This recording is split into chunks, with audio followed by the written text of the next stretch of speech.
आगे देखते हैं। अब एक क्वेश्चन आ गया on electric field. I don't think so visibility कुछ खास आ रहा होगा, यहाँ पे मैं रीड कर देता हूँ। Isolated point charge produces electric field E. उसने ई इलेक्ट्रिक फील्ड प्रोड्यूस किया at 3 metre away, 3 metre distance में। कोई एक पॉइंट चार्ज था भाई, उस पॉइंट चार्ज से 3 मीटर दूर उसने जो इलेक्ट्रिक फील्ड प्रोड्यूस किया उसको ई बोल रहे। तो distance of the point eight which electric field E by 4, तो इलेक्ट्रिक फील्ड ई बाई 4 कब होगा? तो देखिए बहुत ही सिंपल सा क्वेश्चन है। केस 1 कि भाई जब इलेक्ट्रिक फील्ड ई है तब डिस्टेंस कितना है? 3 मीटर। तो भाई जब इलेक्ट्रिक फील्ड ई बाई 4 होगा तब डिस्टेंस R2 कितना होगा? Formula is K Q upon R square, K Q upon R square. तो क्या electric field 1 by R square के इन्वर्सली प्रोपोर्शनल है? क्योंकि चार्ज तो दोनों केस में ही सेम है, चार्ज तो दोनों केस में ही सेम है। सो अगर electric field 1 by R square के इन्वर्सली प्रोपोर्शनल है, रेशियो लेंगे electric field in situation 1 upon situation 2, क्या आ जाएगा? 1 बाई आर स्क्वायर, तो ऊपर R2 बाई R1 का होल स्क्वायर। बस बेसिक फॉर्मूला आ गया। तो electric field E1 is E, ये E बाई 4, R2 निकालेंगे ये 3, सो 4 इज R2 बाई 3 का होल स्क्वायर। बोथ साइड में स्क्वायर रूट ले लेंगे, 2 का रूट 4 का रूट 2, ये R2 by 3, so I think R2 6 metre आ जाएगा बाई बेसिक कैलकुलेशन।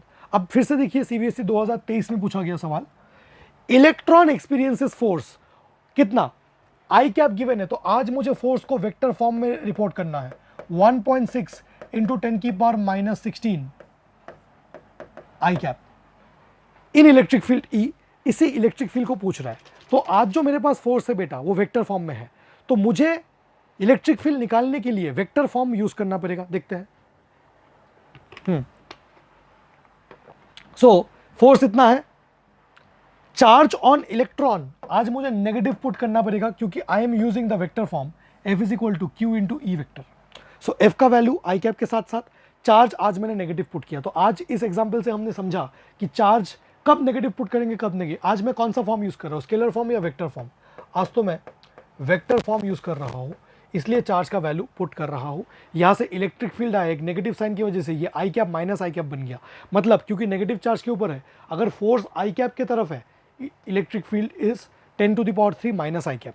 देखना CBSE ने दोनों ऑप्शंस दिया है, 1 into 10 to the power 3 i cap and minus into 10 to the power 3 i cap. तो ये माइनस वाला ऑप्शन करेक्ट होगा, option number B. Next question, 2 point charges plus 8q and minus 2q are located at x is equal to 0 and x is equal to l। इसको बोलते हैं, CBSE sample paper में बोला गया है, इसको जब मैं JEE एंड नीट के लेक्चर्स लेता हूँ एक हेडिंग लेता हूँ इक्विलिब्रियम प्रॉब्लम्स। इक्विलिब्रियम प्रॉब्लम्स मतलब आपको उस पॉइंट का लोकेशन बताना है जहां पे नेट फोर्स 0 है या नेट इलेक्ट्रिक फील्ड 0 है। चलिए देखते हैं। सो हेडिंग डाला है मैंने equilibrium problems. Equilibrium problems means net force 0 या इलेक्ट्रिक फील्ड 0। अब दोनों जनरल केस ही मैंने आपको सॉल्व करा दिया है। जैसे कि एक चार्ज है Q, एक दूसरा चार्ज है n times of Q, and n हमेशा एक परफेक्ट स्क्वायर रूट वाला नंबर होना चाहिए। आइदर Q के बाद 4Q, 9Q, ऐसा होने से चीजें इजीली कैलकुलेट हो सकते हैं। जैसे कि देखना, आपको वो पॉइंट निकालना है, आपको वो पॉइंट निकालना है जहां पे नेट इलेक्ट्रिक फील्ड 0 है। तो नेट इलेक्ट्रिक फील्ड तो along the line joining two charges कहीं भी 0 होना चाहिए आइडियली, बट बाहर वाले लोकेशंस में नेट इलेक्ट्रिक फील्ड 0 नहीं हो पाएंगे। क्योंकि देखना, यहाँ पे अगर आप एक पॉइंट P ले लो, या पॉइंट P तो ऑलरेडी ले लिया है आपने, जैसे यहाँ पे एक पॉइंट A ले लो। इस पॉइंट A में ये पॉजिटिव चार्ज पॉइंट A को रिपेल करेगा। पॉइंट A में अगर 1 कूलम चार्ज है, इलेक्ट्रिक फील्ड जहाँ निकालना है उधर 1 कूलम चार्ज मान लो, तो ये भी रिपेल करेगा एंड ये भी रिपेल करेगा। तो ये दोनों फोर्सेस तो बैलेंस नहीं कर पाएंगे। इधर भी अगर यहाँ पे एक पॉइंट B ले लो, ये भी रिपेल, तो बैलेंस नहीं हो पाएगा। तो दो गिवन चार्जेस अगर सेम नेचर के हैं, मतलब दोनों ही पॉजिटिव या दोनों ही negative, so outside the charges तो कभी भी इक्विलिब्रियम नहीं आ पाएगा क्योंकि दोनों चार्जेस रिपेल करेंगे। सो इनसाइड कहीं पे आ गई, अगर ये पॉइंट P है तो इसने, ये प्लस Q ने इसको किसी फोर्स से रिपेल किया एंड इसने भी इसको रिपेल किया, तो ये दोनों फोर्सेस अगर बैलेंस आउट हो गए तो आपको एक इक्विलिब्रियम मिल जाएगा। तो मैं net electric field at point P को 0 कर रहा हूं। अब पॉइंट P ने, कैपिटल Q ने इलेक्ट्रिक फील्ड लगाया KQ अपॉन x स्क्वायर, तो NQ ने कितना लगाया? अगर ये डिस्टेंस x है, ये पूरा डिस्टेंस L है, तो ये remaining distance is L minus x, so that is KNQ L minus x का होल स्क्वायर। सो ये है 1 upon x square n upon L minus x का होल स्क्वायर। अब मैंने लाइफ का सबसे इंपॉर्टेंट स्टेप किया, बोथ साइड में स्क्वायर रूट ले लिया। बोथ साइड में जैसे स्क्वायर रूट ले लिया, ये 1/x आ गया, ये क्या आ गया? ये आ गया, ये रूट n आएगा, ये root n and I think this is root n। So finally answer on solving आ गया, x का value l upon root n plus 1। So ये एक डायरेक्ट फॉर्मूला अगर आप याद रख लो तो कॉम्पिटिटिव एग्जाम्स के लिए चीज़ें बहुत आसान हो जाएंगे, वरना आपको सॉल्व करके दिखाना पड़ेगा। सो हमने देखा कि अगर दो गिवन चार्जेस सेम नेचर के हैं तो इक्विलिब्रियम बिटवीन द चार्जेस आता है कितने डिस्टेंस पे, l upon root n plus 1। Where what is root n? Root n की एक चार्ज दूसरे का कितने टाइम्स है, या फिर root what is n is bigger charge upon smaller charge, bigger upon smaller. क्यों? क्योंकि बिगर चार्ज कौन सा है, एन क्यू, एंड ये कितना है क्यू, बस। अब अगर दोनों गिवन चार्जेस ऑपोजिट नेचर के हैं तो इक्विलिब्रियम हमेशा किधर आएगा, आउटसाइड द चार्जेस आएगा। आप देखो बीचों बीच इक्विलिब्रियम नहीं आ सकता, बीचों बीच अगर एक 1 कूलम रख दो तो ये भी रिपेल एंड ये अट्रैक्ट, तो बीचों बीच इक्विलिब्रियम नहीं आ सकता। आउटसाइड तो इधर भी आ सकता है, इधर भी। तो ये फर्दर प्रूव कर सकते हैं। अभी मैं आपको सिर्फ रिजल्ट बता रहा हूँ कि हमेशा जो स्मॉलर चार्ज है उसके क्लोजर आएगा। स्मॉलर मतलब मैग्नीट्यूड वाइज स्मॉलर, साइन देख के स्मॉल मत बोलना। ये तो एक फिक्स बात है कि ये सिचुएशन हो या ये सिचुएशन हो, इक्विलिब्रियम हमेशा स्मॉलर चार्ज के क्लोजर आता है। इनसाइड आता है या आउटसाइड आता है वो डिपेंड करता है चार्जेस का नेचर क्या है। आगे जाके हम लोग इसको समराइज करेंगे। तो आज अगर मैंने नेट इलेक्ट्रिक फील्ड 0 पुट किया तो इस क्यू की वजह से इलेक्ट्रिक फील्ड के क्यू अपॉन एक्स स्क्वायर, उस एन क्यू की वजह से ये पूरा डिस्टेंस एल है तो I think L plus x का होल स्क्वायर। देखो यहाँ पे ही चेंज आया। अब बोथ साइड में रूट लिया, ये फिर से रूट एन, ये फिर से root n, and on solving आया l upon root N minus 1। अब देखना इसको समराइज हमने कैसे किया। बहुत इंपॉर्टेंट कंक्लूजन है, equilibrium always exist closer to the charge of smaller magnitude. कोई इतने अच्छे से नहीं बताएगा आपको यूट्यूब पे। Always exist closer to the charge of smaller magnitude, ठीक है। अब अगर मेरे गिवन चार्जेस सेम नेचर के, मतलब दोनों ही प्लस है दोनों ही माइनस, देन इक्विलिब्रियम या फिर इक्विलिब्रियम को नल पॉइंट भी बोला जाता है।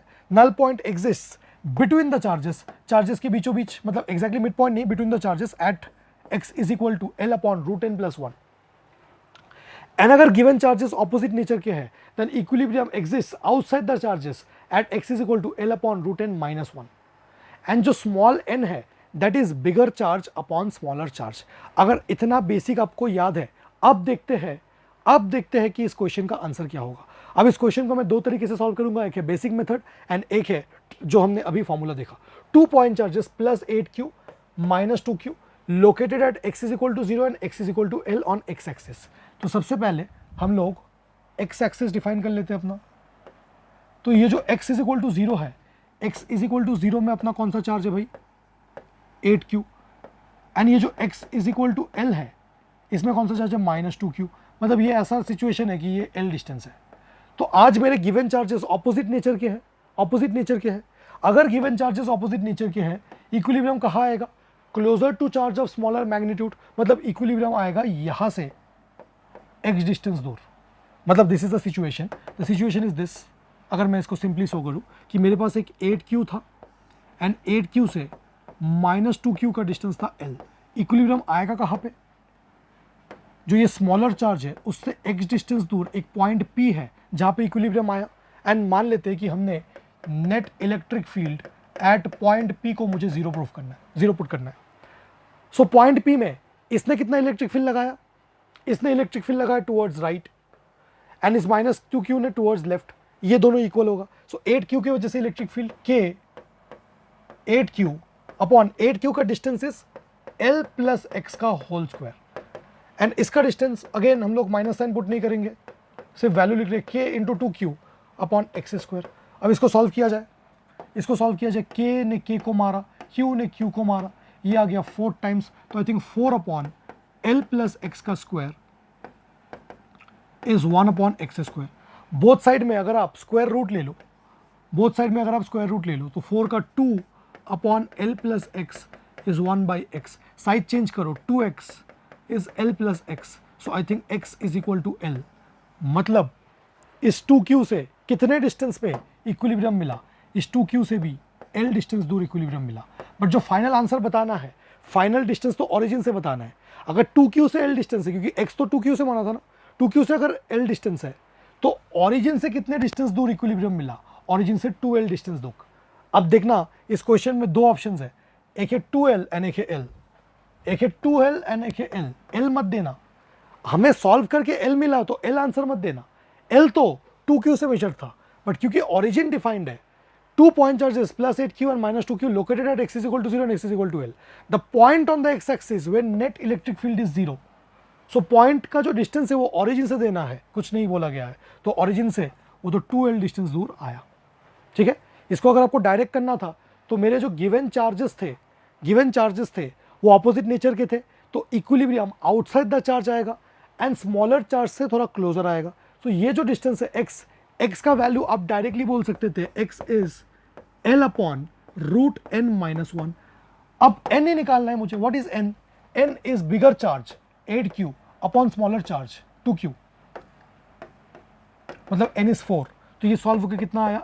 L upon root 4 minus 1, root 4 मतलब रूट 2 माइनस 1, मतलब x सॉल्व होकर L आया। तो देखो इतना बड़ा सॉल्विंग जो L आया, ये डायरेक्ट एक फॉर्मूला लगाने से L आ गया। तो क्योंकि ये MCQ में पूछा था, CBSE सैम्पल क्वेश्चन पेपर में, तो अगर आपको ये बेसिक एक्सप्रेशंस पता है, कौन से बेसिक एक्सप्रेशन सर?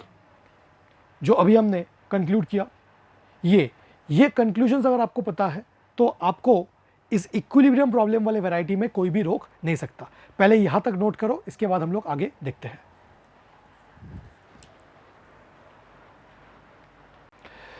चलिए आगे देखते हैं। नेक्स्ट क्वेश्चन दिल्ली 2014 में पूछा गया था। 2 point charges Q1 and Q2 are placed at a distance d shown in the figure. Electric field intensity is 0 at a point P. ओहो हो, इलेक्ट्रिक फील्ड इंटेंसिटी एक पॉइंट P पे 0 है। काफ़ी अच्छा क्वेश्चन है। इस पॉइंट पे 0 है। पहली बात सर, इलेक्ट्रिक फील्ड ना आउटसाइड द चार्जेस 0 है, आउटसाइड द चार्जेस 0 है।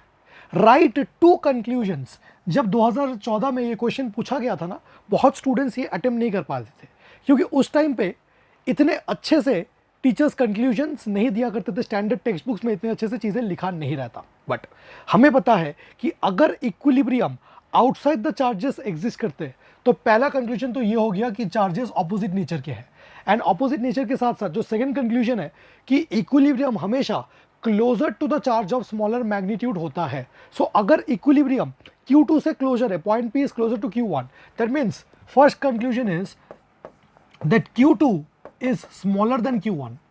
Q2 is smaller than Q1. ये है first conclusion. And second conclusion, क्योंकि equilibrium outside the charges exist करता है, इसका मतलब Q1 and Q2 same nature के हैं, ऑपोजिट नेचर के? ऑपोजिट नेचर के। Q1 and Q2 of opposite nature. Q1 and Q2 are of opposite nature. तो आई थिंक ये बात हमें क्लियर होना चाहिए। आगे देखते हैं। CBSE सैम्पल पेपर का एक क्वेश्चन है। Okay, a small object with charge Q। तो ये एक स्मॉल ऑब्जेक्ट है, चार्ज Q है। डायग्राम में ही mg लिखा था, मतलब इसका अगर मास m है तो इसका mg ग्रेविटेशनल फोर्स तो नीचे होना चाहिए। ठीक है सर, बहुत अच्छी बात है। Weight mg is attach to one end of a string of length l। ऐसे कुछ अटैच्ड है। ऐसे क्यों अटैच्ड है?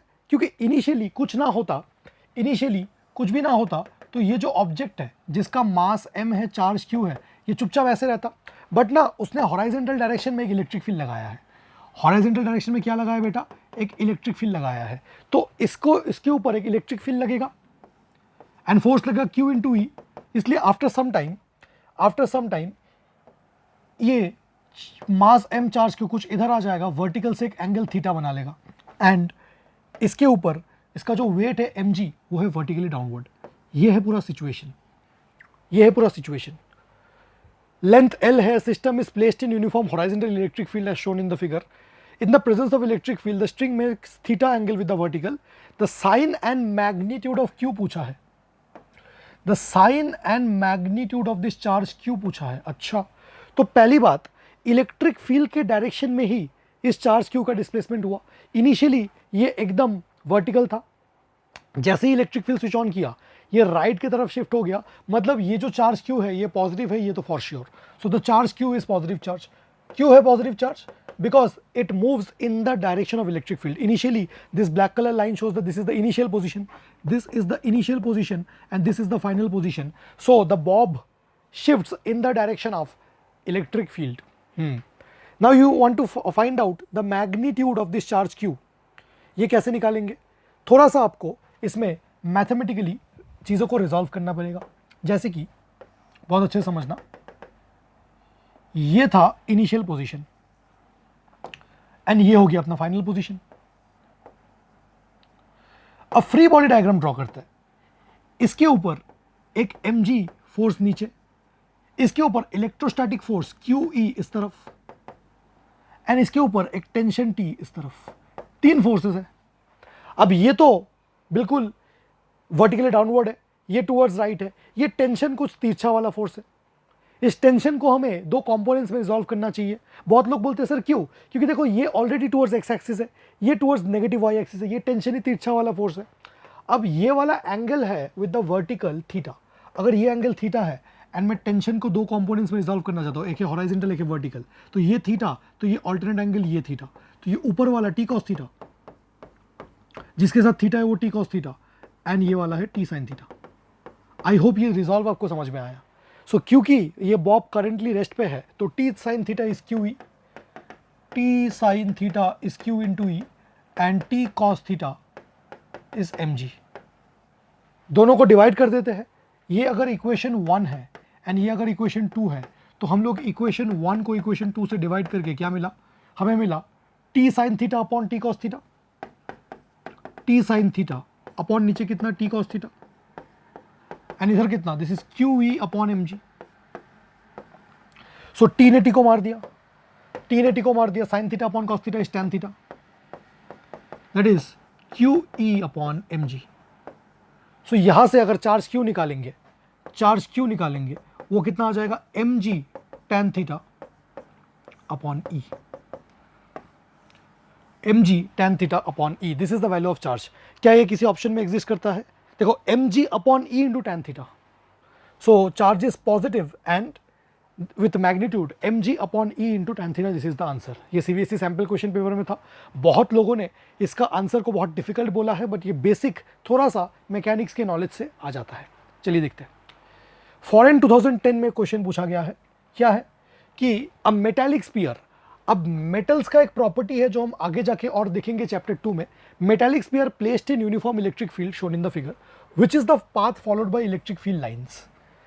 इलेक्ट्रिक फील्ड लाइंस ना मेटल्स के अंदर एग्जिस्ट नहीं कर सकता। The net electric field inside a metal should be zero. Metallic sphere के अंदर जो नेट इलेक्ट्रिक फील्ड है उसको हमेशा जीरो होना चाहिए। एक तो पहला प्रॉपर्टी।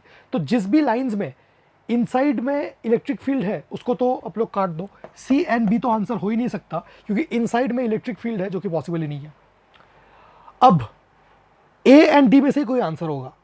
जो ए है, क्या ये एंगल मेटेलिक कंडक्टर के साथ क्या है 90 डिग्री है? बिल्कुल नहीं। पर देखो यहाँ पे थोड़ा सा बेंड हो गया, ये वाला एंगल 90 डिग्री है, ये वाला एंगल 90 डिग्री है। Second property of electric field lines, electric field line should always be perpendicular to surface of a conductor. Sir conductor है, किसने बोला? मेटल है तो कंडक्टर तो होना ही पड़ेगा।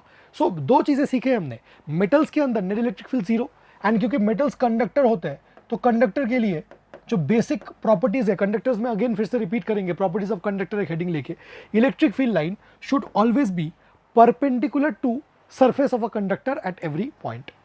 Point out whether the following statement is right or wrong. Mutual forces, देखिए board ने भी वो यूज किया जो मैंने आपको फील कराया था। The mutual force, दो लोगों के बीच का force between two charged particle do not get affected by presence of other particles। बिल्कुल ट्रू है, बिल्कुल ट्रू है। अदर पार्टिकल्स इसको अफेक्ट नहीं करते। ये मेरा क्लास नोट्स का ही क्वेश्चन है जो ऑल इंडिया 2010 में पूछा गया था। अब आपको net electric field at any one vertices निकालना है। Charge Q Q Q Q Q Q Q. इससे एक और कंसेप्ट मैं आपको फील करा दूं, ये एक रेगुलर पॉलीगॉन है, ये भी एक रेगुलर पॉलीगॉन है, ये ट्रायंगल है, ये रेक्टेंगल है, स्क्वायर है सॉरी। अगर रेगुलर पॉलीगॉन के सेंटर में हमने एक चार्ज रख दिया, कोई भी चार्ज 2 कूलम 3 कूलम 4 कूलम, इसमें हमेशा नेट फोर्स, सेंटर में हमेशा नेट फोर्स जीरो होगा। दो कंडीशंस है, एक तो पूरा रेगुलर पॉलीगॉन हो एंड वर्टिसेस में सारे चार्जेस सेम हो। जैसे ये सारे चार्जेस सेम है, यहाँ पे आपने -100 कूलम रख दिया, इसके ऊपर नेट फोर्स पूछा, नेट फोर्स जीरो, क्योंकि ये इसको जितना रिपेल करेगा ये भी उसको उतना रिपेल करेगा। सो ये रेगुलर पॉलीगॉन का एक प्रॉपर्टी है कि रेगुलर पॉलीगॉन के ज्योमेट्रिक सेंटर में अगर आप एक चार्ज रखो एंड वर्टिसेस में सारे चार्जेस सेम हो तो net force on the centre zero होगा। बट आज वो नहीं पूछा है, आज वर्टिसेस में पूछा है। चलिए क्वेश्चन को देखते हैं।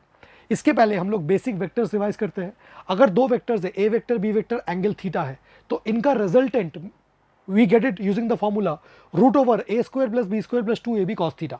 Theta is the angle between two vectors. अगर एंगल थीटा जीरो है तो resultant is a + b, theta 180 है, resultant is a minus b, theta 90 है तो resultant is just a square root over a square plus b square. ये special cases है जो आपको आना चाहिए। अब उससे भी ज़्यादा स्पेशल केसेस, अगर दो वेक्टर्स इक्वल है, इक्वल वेक्टर्स एंड उनके बीच का एंगल 60 डिग्री है तो r रूट 3 आ जाएगा, सॉल्व करके देख सकते हो।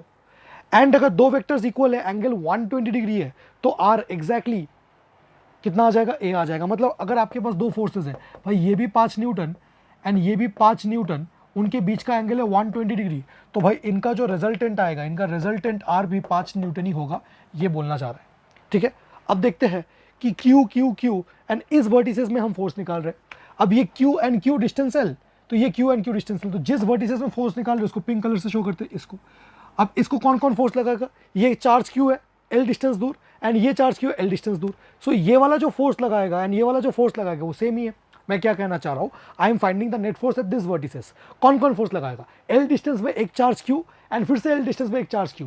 सो ये दोनों चार्जेस कौन कौन, ये वाला चार्ज एंड ये वाला चार्ज, इसके ऊपर इक्वल फोर्स ही लगाएगा। तो इसको भी मैंने f बोला कितना, k q square upon l square and ये भी k q square upon l square. So basically ये जो क्वेश्चन है ये एक वेक्टर का सिंपल क्वेश्चन बन गया कि दो फोर्सेज है f एंड उनके बीच का एंगल कितना है, 60 डिग्री। सो अगर f एंड f के एंगल 60 डिग्री होता है, हमने ये देखा था, अगर एक वेक्टर है f एंड एक दूसरा इक्वल वेक्टर है f, एंगल 60 डिग्री, तो रिजल्टेंट कितना आएगा, रूट 3f एंड f का वैल्यू कितना, k q square upon l square. This is the final answer, this is the final answer.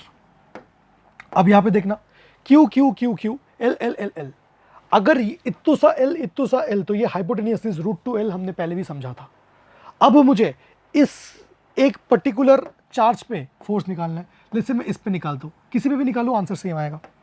कौन कौन इसके ऊपर फोर्स लगा रहे हैं, एक तो ये वाला Q जो L डिस्टेंस पे है, एक ऊपर वाला Q जो L डिस्टेंस पे है, तो ये एंड ये कौन कौन, ये एंड ये तो सेम फोर्स लगाएंगे एंड एक दूसरा Q रूट 2L डिस्टेंस में है, तो डिस्टेंस अलग है तो वो तो अलग फोर्स लगाएगा, उसको मैं अलग कलर से दिखाता हूँ।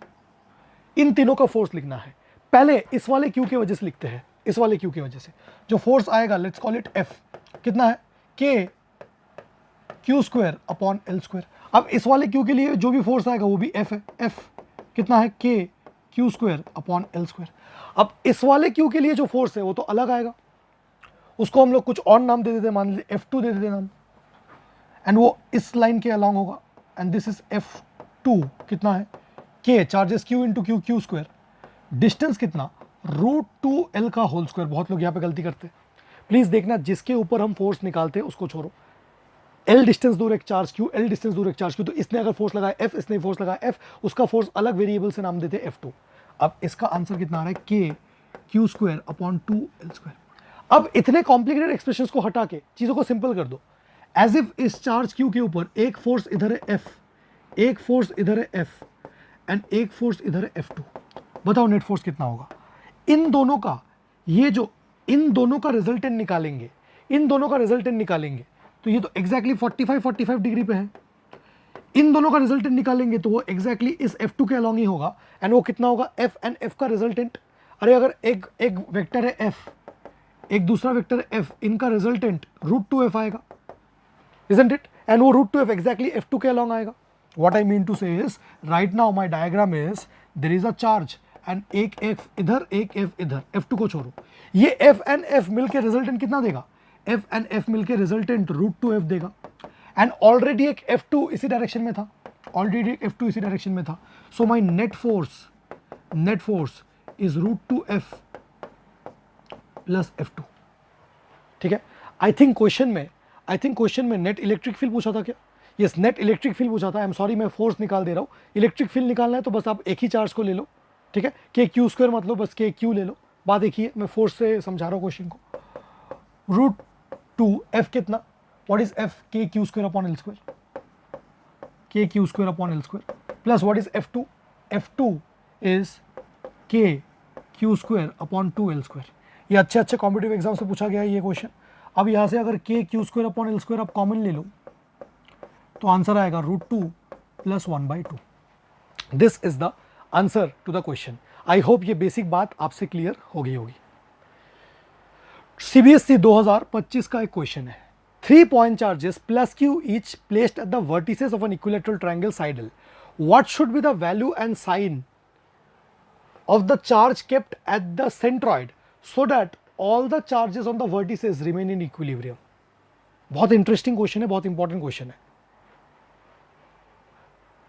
क्यू क्यू क्यू तीन चार्जेस है भाई. सेंट्रॉइड पे कितना चार्ज रखे, सेंट्रॉइड पे कितना चार्ज रखे सच दैट ये सारे चार्जेस इक्विलिब्रियम पे हो जाए. सारे चार्जेस इक्विलिब्रियम में होने के लिए आप पहले एक को तो इक्विलिब्रियम में लाओ. अगर एक इक्विलिब्रियम पे है तो ये भी होगा, ये भी होगा. ऐसा कैसे सर? क्योंकि तीनों साथ में एग्जिस्ट कर रहे हैं. अगर एक इक्विलिब्रियम में नहीं हुआ तो इसने इसको भी डिस्टर्ब कर देगा फोर्स लगा के. पहले ज्योमेट्री क्लियर करते हैं सर. ये पूरा साइड तो एल था, क्योंकि इक्विलेटरल ट्राइंगल है. आपने अगर वर्टिसेस से ऑपोजिट साइड पे एक लाइन ड्रॉ किया जो कि परपेंडिकुलर है, तो वो ऑपोजिट साइड को बाइसेक्ट भी करेगा. A perpendicular drawn from the vertices to the midpoint of opposite side will bisect, मतलब to the opposite side will bisect, मतलब altitude and bisector is the same. So this is L/2. मुझे ये वाला distance चाहिए, ये Q से centroid तक का डिस्टेंस, इसको मैंने H माना. एंड ये वाला जो लाइन है it is an angle bisector. क्योंकि एंगल बाइसेक्टर है तो ये 30 डिग्री है, तो cos 30 लगा है L/2H. L/2H नहीं, L/2/H. So I think H आ गया L/√3. What I mean to say is in a equilateral triangle, जो क्लास 10 से आपको ज्योमेट्री आना चाहिए कि भाई कोई भी इक्विलेटरल एंड आइसोस्केलेस ट्राइंगल में अगर ये L ये L ये L एंड ये मेरा सेंट्रॉइड को G से रिप्रेजेंट करते हैं, तो वर्टिसेस से सेंट्रॉइड तक का जो डिस्टेंस है बेटा, ये डिस्टेंस L/√3 होता है. वर्टिसेस से सेंट्रॉइड तक का डिस्टेंस L/√3 होता है. क्लास 10 से पता होना चाहिए था. अभी मैंने थोड़ा सा आपको ट्रिगोनोमेट्री से ये दिखा दिया कि क्यों होता है. अब मैं क्या करूंगा कि यहां पे कितना चार्ज मानूं. मान लेते हैं यहां पे मानूं मैं कैपिटल Q चार्ज, जिसका वैल्यू मुझे निकालना है एंड साइन मुझे निकालना है. सो बाकी जो दोनों स्मॉल q थे, जैसे उसके ऊपर इक्विलिब्रियम ला रहे. किसके ऊपर इक्विलिब्रियम ला रहे? ये रेड कलर वाले चार्ज के ऊपर इक्विलिब्रियम ला रहे. तो इस Q ने इसको फोर्स दिया F ऊपर, इस Q ने इसको फोर्स दिया F ऊपर, वो 60 डिग्री.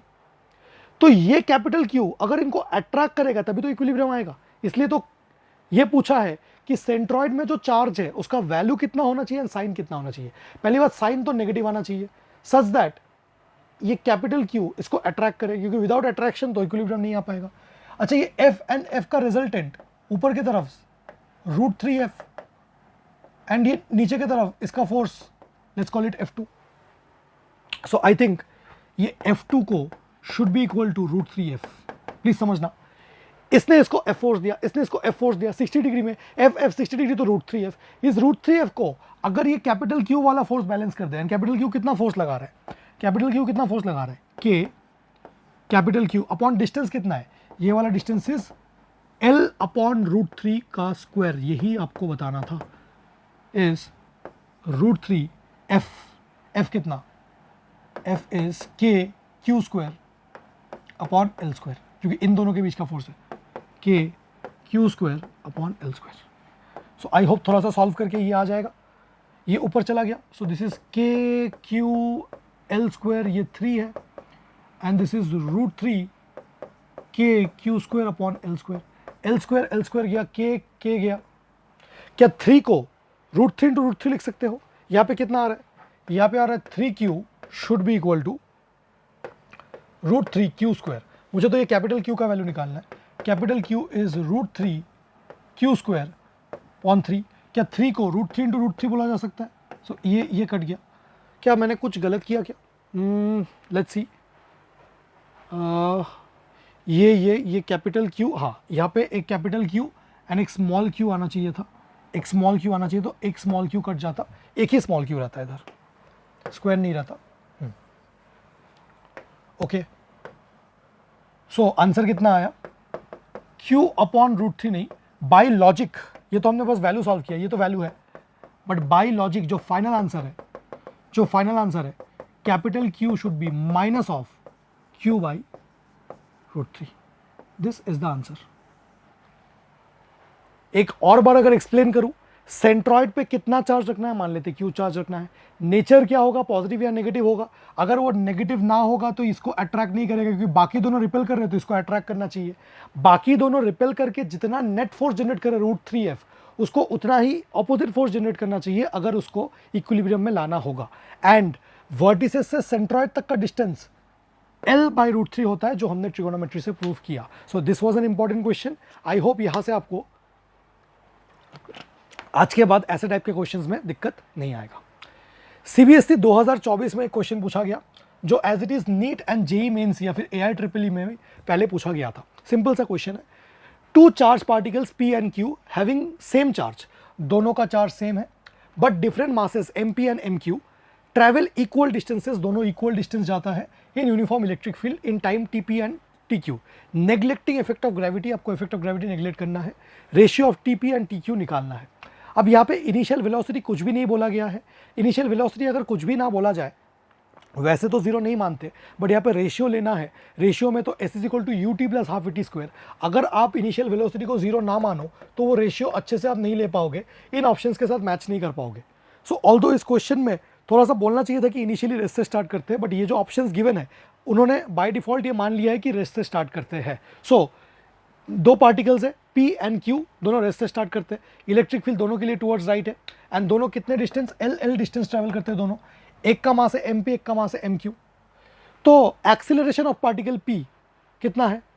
पार्टिकल P का एक्सीलरेशन है, ये Q नहीं होगा, दिस इज पार्टिकल P।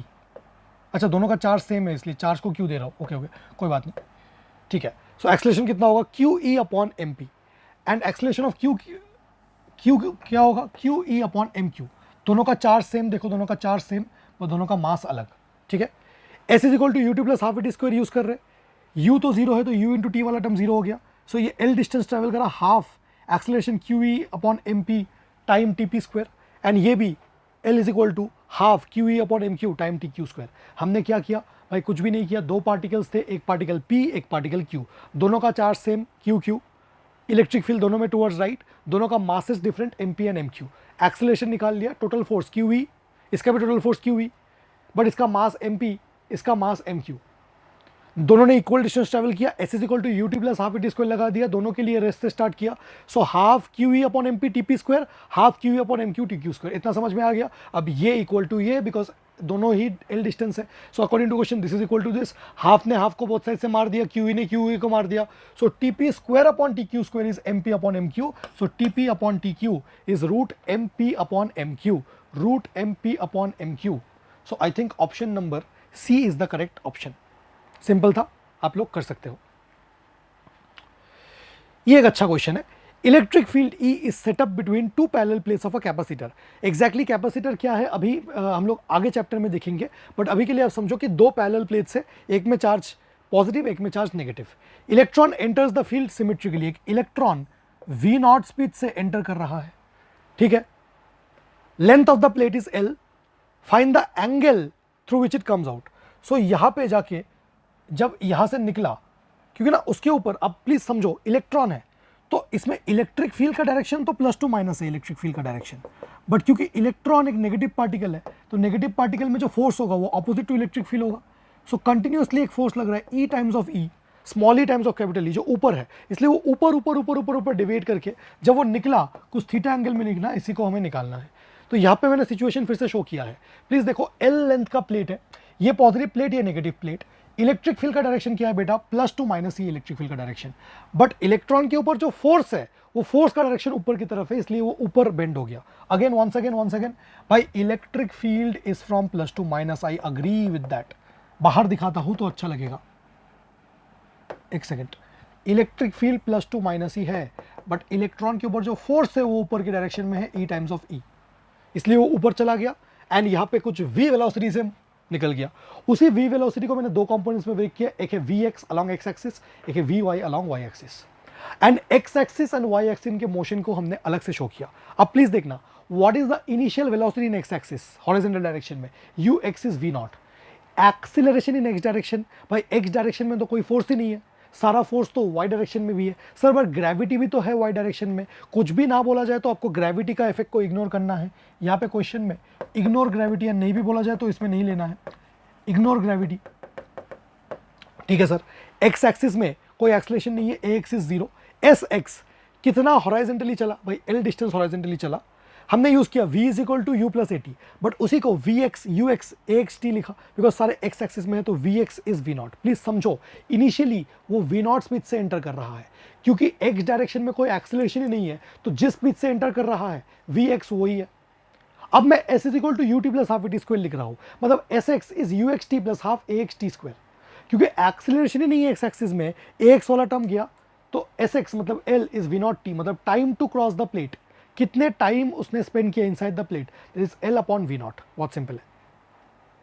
अब वाई एक्सिस के मोशन में initial velocity in y axis, sir zero कैसे? क्योंकि देखो पूरा वेलोसिटी तो अलोंग एक्स एक्सिस ही है, उसने तो बोला कि इट एंटर्स हॉराइजेंटली, सो पूरा वेलोसिटी तो अलोंग एक्स एक्सिस ही है, वाई एक्सिस में कोई इनिशियल वेलोसिटी नहीं है, जीरो, बट वाई एक्सिस में एक एक्सेलरेशन है भाई, इसके ऊपर फोर्स कितना लगा, ई इंटू ई ऊपर, मास कितना है m, so E times m, and ये एक्सेलरेशन किस डायरेक्शन में है भाई, ऊपर के डायरेक्शन में, up.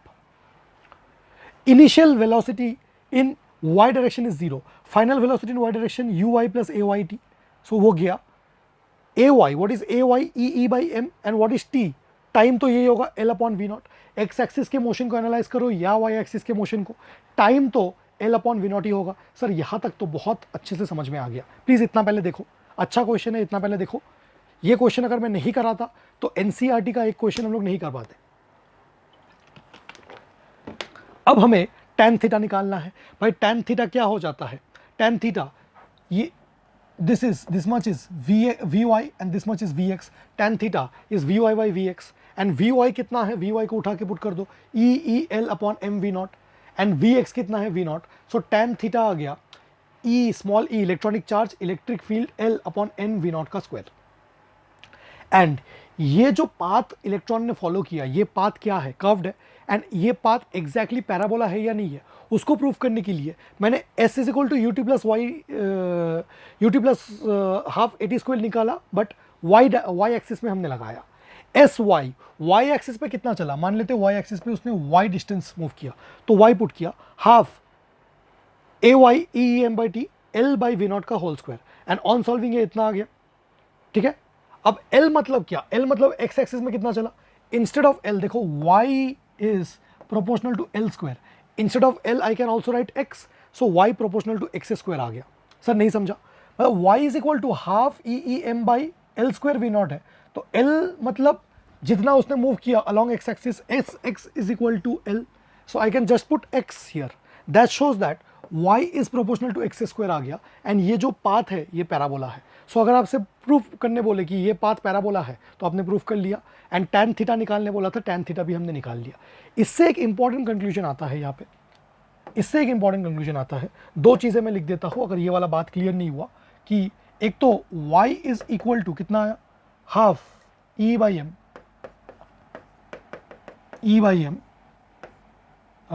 L square by V naught square है ना, L square by V naught square. So this can be written as y is equal to half e by m x square by v naught square. Now everything is a constant. Half is a constant, e by m is a constant, v naught square is a constant. Therefore y proportional to x square क्योंकि आ गया. So the path is parabola. This proves that the path is parabola. And I got tan of angle theta. Tan of angle theta मुझे क्या मिला? Small e capital E L, small E capital E L upon M V naught square.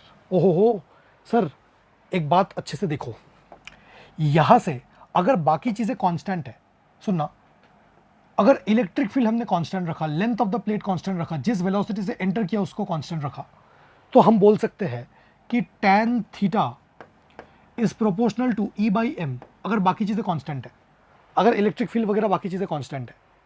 So charge to mass ratio is proportional to tan theta, मतलब जिसका charge ज्यादा वो ज्यादा deviate करेगा, जिसका मास कम वो ज्यादा डिविएट करेगा। थीटा कब ज्यादा होगा, जब चार्ज ज्यादा मास कम। tan theta is proportional to E by M. So for more deviation, अगर आपको मोर डेविएशन चाहिए, अगर आपको ज्यादा डेविएट चाहिए प्लेट्स के बीच में, सो ई होना चाहिए हाई, चार्ज होना चाहिए हाई, मास होना चाहिए लो, मतलब charge to mass ratio high. ये तब ट्रू है जब बाकी फैक्टर्स ट्रू है, E L and V naught, जिस स्पीड से एंटर करे वो electric field between the plates and L same है। एनसीईआरटी में एक क्वेश्चन है, एनसीईआरटी का काफ़ी प्यारा सा क्वेश्चन है। टीचर्स इसको गेस करके बताते हैं, मैंने ये प्रूफ करके बताया। टीचर्स बोलते हैं कि भाई सर जिसका चार्ज ज़्यादा वो ज़्यादा डिविएट करेगा, जिसका मास कम वो ज़्यादा डिविएट करेगा। उसको मैंने प्रूफ करके दिखाया tan थीटा के टर्म्स में, प्लीज़ देखना। Figure shows tracks of 3 charge particles, 3 charge particles है in uniform electric field. Electric field uniform है, मतलब ई का वैल्यू तो फिक्स हो गया। Find the charge of each particle and find which particle has the highest charge to mass ratio. Charge of each particle मतलब positive है या negative है बोल रहा है। तो 3 पार्टिकल्स एंटर कर रहे थे, कुछ भी नहीं बोला है, तो तीनों सेम स्पीड से एंटर कर रहे थे, तीनों सेम स्पीड से एंटर कर रहे थे। एंड 2 पार्टिकल्स पॉजिटिव प्लेट की तरफ जा रहा है, कि भाई जो 2 पार्टिकल्स पॉजिटिव प्लेट की तरफ जा रहा है वो खुद तो नेगेटिव है, एंड जो पार्टिकल नेगेटिव प्लेट की तरफ जा रहा है वो पॉजिटिव है। ठीक है, अब देखो कौन सा ज़्यादा डेविएट कर रहा है। ये डेविएशन कहाँ पे आया, यहाँ पे स्ट्रेट, यहाँ पे आया थोड़ा सा डेविएशन, ये देखो थोड़ा सा डेविएशन, ये देखो थोड़ा सा डेविएशन, ये बहुत ज़्यादा डेविएशन। सो डायग्राम देख के पता चल रहा है कि पार्टिकल 3 ने बहुत ज़्यादा डेविएट किया। तो जिसका डेविएशन ज़्यादा, जैसे पार्टिकल 3 का डेविएशन ज़्यादा, पार्टिकल 3 जो है इसका जो डेविएशन है, इसका डेविएशन मैक्सिमम है। जिसका भाई डेविएशन मैक्सिमम है, हमें पता है कि deviation is proportional to charge to mass ratio. ये जो पूछा है ना highest charge to mass ratio, so हमने देखा tan theta is proportional to E/m। तो भाई जिसका डेविएशन ज्यादा उसका चार्ज मैक्सिमम एंड उसका मास मिनिमम, मतलब उसका charge to mass ratio is highest. Charge to mass ratio is highest. तो charge to mass ratio highest किसका होगा भाई, चार्ज टू मास रेशियो, इसी E/m को ही तो बोला जाता है charge to mass ratio, charge to mass ratio. तो भाई charge to mass ratio highest किसका होता है, जिसका angle of deviation theta highest होता है।